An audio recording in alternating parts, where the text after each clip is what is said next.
Uy, solid. Grabe. Yung food adventure natin ngayon, meron akong binalikan sa Chinatown. Ito yung sa may San Nicolas, kung naaalala nyo. Binalikan ko to para sa almusal talaga. Marami kaming hindi inabutan dito, kaya ngayon sinigurado kong maaga ang punta namin. At marami pa akong ibang titikman talaga. Daming wonton.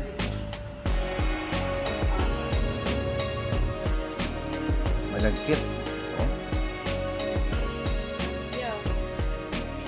Wow, ito naman yung fried chow nila. Titikman natin yan. Okay talaga yung mga dim sum dito. Maaga-agang tikiman to. Nagsimula sa patikim-tikim. Good morning! Ganito ang eksena dito sa Chinese Dim Sum House. Yung mga presyo nila dito halos below 200 lahat. Yung mga breakfast items dito, hindi ko lang sigurado pero parang medyo nasa Taiwan yung tema. Yung dating nga pala namin dito, saktuhan din bago mag alas 9. Kumpleto pa lahat nung pwede mong mabili. Lalo na tong fried siopaw na to. Excited ako dito. Last time, ang una kong tinikman dito soya milk. Ngayon, peanut soup ang uunahin ko. Peanut soup.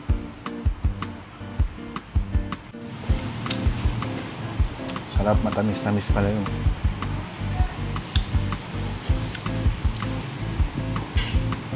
Okay, ang init, bagay na bagay ang masal to. Dahil maaga pa at maliit yung lugar, bulong mode muna ako, nakakahiya pa Mas malambot nga yung manik. Galing. Sarap nito. Hindi masyado matamis. Alam mo kung ano yung lasa? Yung sabaw hindi lasang peanut, lasang nagiging manilang pag kinakain ko yung malambot na manik.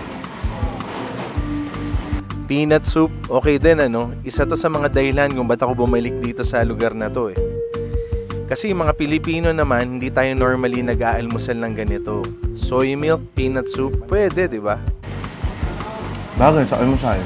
Pero, umabot kasi tayo sa sa fried siopaw na hindi natin inabot dati.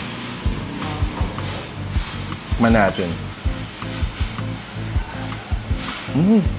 Ang sarap nito. Mas gusto ko ata to. Kasi hindi masyado tumakutsay. Tingnan mo. Puro pork lang. Dahil walang gulay, talagang meat experience to. Ang solid nito. Sarap ng lasa. Sobrang savory. Pag kinain mo, parang alam mo na yung mantika sa gilid ng tinapay. Alam mo na punta dun. Lasang-lasang pork. Try natin with the chili garlic. Sarap nito. Gaboom. So, itong fried siopaw dito.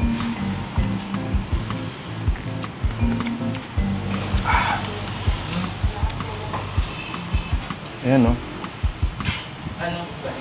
Lumutong ng konti yung labas, tapos mamantika dito. Kasama sa sarap. Parang lumutong na crust ng pan pizza ang nangyari Solid din naman. Ito yung nakita natin binabalot nila dati. Ang sarap pala nito. Para sa pagkain na less than 50 pesos, ang lasa nito ay mahigit pa dun sa halaga niya. May unique silang timpla ng bola-bola Hindi to asado. Kaya ata isa pang gustong-gusto ko Ang sarap. Yung lumutong pa na part ng siopaw dito. Ang sarap talaga. Grabe. So far, para ito ata yung #1 item na dapat matikman dito. Ang sarap.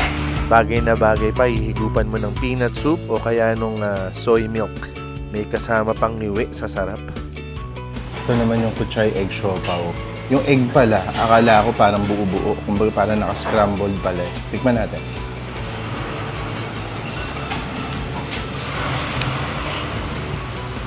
Okay. Mas herby yung lasa nito. Lasang kutsay nga siya. Pero kutsay na steam at saka na parang na stir fry na. Bago sa panlasa ko. Nilagyan ko ng chili garlic. I'm sure ito na yung magbubuka.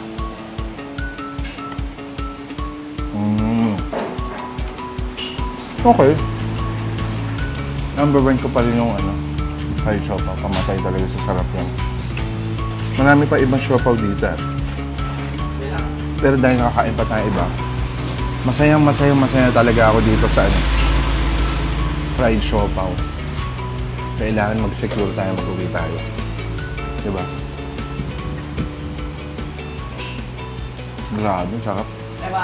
Order na ako. May fried siopaw ba? Xiaolongbao. Mura lang, 150. Tapos mukhang meaty na meaty, pero ang itsura niya parang konti yung...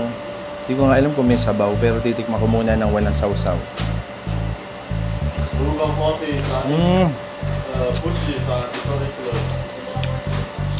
Ano mo for para sa 150?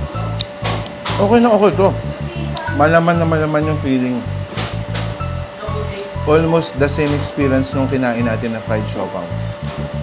Tapos may konti nga naman siyang sabaw sa ilalim. Try natin yung dipping sauce nila. Hindi ko alam kung suka ito, pero tikman natin.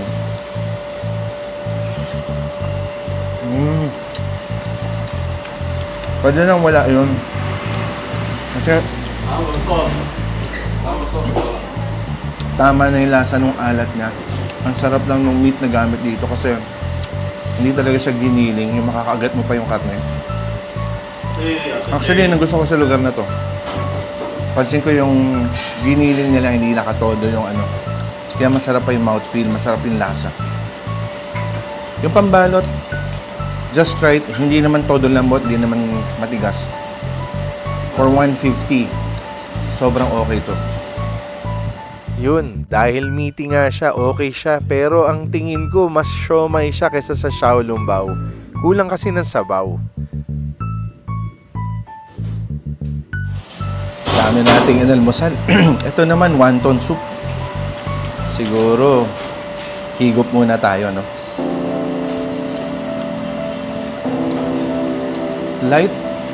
Parang sabaw ng miswa. Ganun yung dating.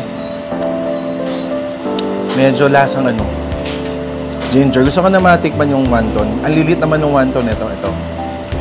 Ito feeling ko, mas light yung wrapper nito. Parang, kumbaga, molo yung dating. Molo na Chinese. Medyo Chinese yung yung soup base eh.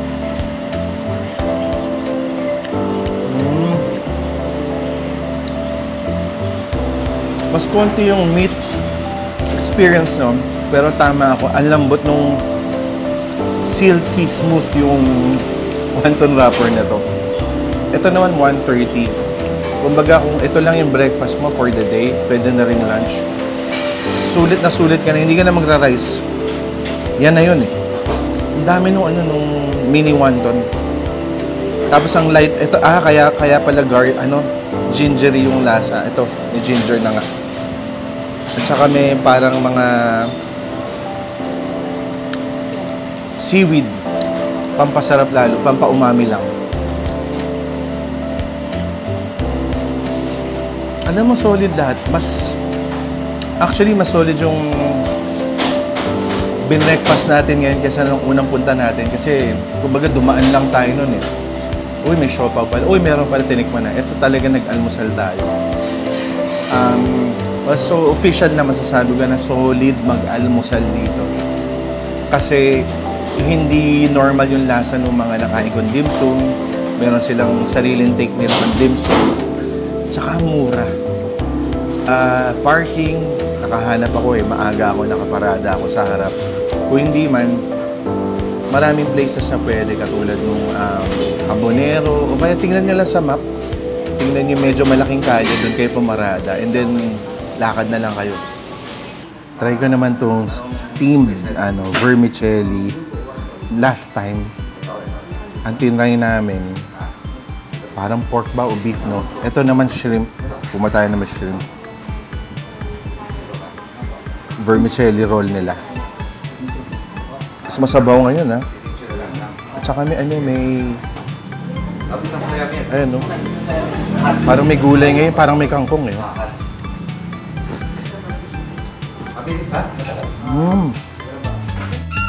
Mas gusto ko to, mas masarap ata to. Kasi may kangkong din, eh. May punch ng alat yung kangkong. Pero ito yung ginawa natin last time, eh. Nilagyan na natin ito agad. Ito na, may hot sauce. Chili garlic.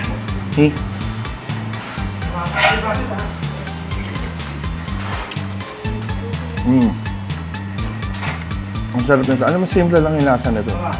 Pero nakakatawa kasi kainin yung... Ito yung parang noodles to, yung vermicelli roll na yun. Kanin, eh. Sarap kainin talaga. Tapos this time nga, may mga kangkong punch na ganyan. Na nandyan yung saltiness. Sarap. Tapos yung soy, niya, light garlic lang. Light soy sauce ang ibig kong sabihin. Para lang sabaw, eh. Sarap. At saka mas masarap yung experience ko ngayon. Kulang talaga yung sabaw na ibinigay nung unang punta ko. Breakfast. Napakasaya mag-breakfast talaga dito. Solid.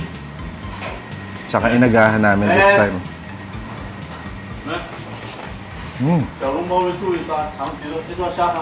Sulit yung gising. Titikman natin yung buchi. Buchi, mahilig ako dito. Pero ito, ang laki nito. Ang lambot. Parang ang ganda nung dough nila dito, eh. Kahit dun sa mga siopaw, sobrang ganda ng dough. Ego to. Wow. Ang sarap ng bread. Yung dough. Ang bango ng lasa ng monggo. Pati yung lasa ng prito ng buchi. Ang sarap. Maganda yung bread. Pero ito dapat, kainin mo ata habang nandito ka. Huwag mo iuuwi. Para well, lahat naman to. Pero dito pa rin na talaga ako. Solid na solid. Sobrang gabog na to. Okay, kaya na.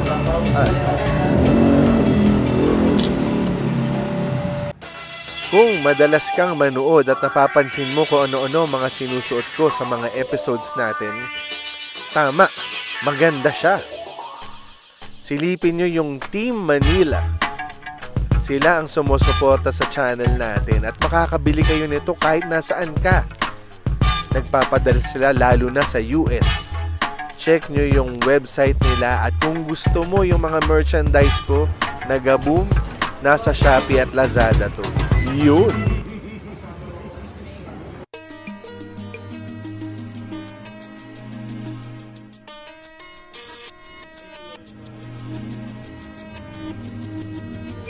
We take the highs with the highs, ain't no surprise. Take the lows with the lows, see where it goes. Exploratory flows, expect the Pare, nandito din naman kami.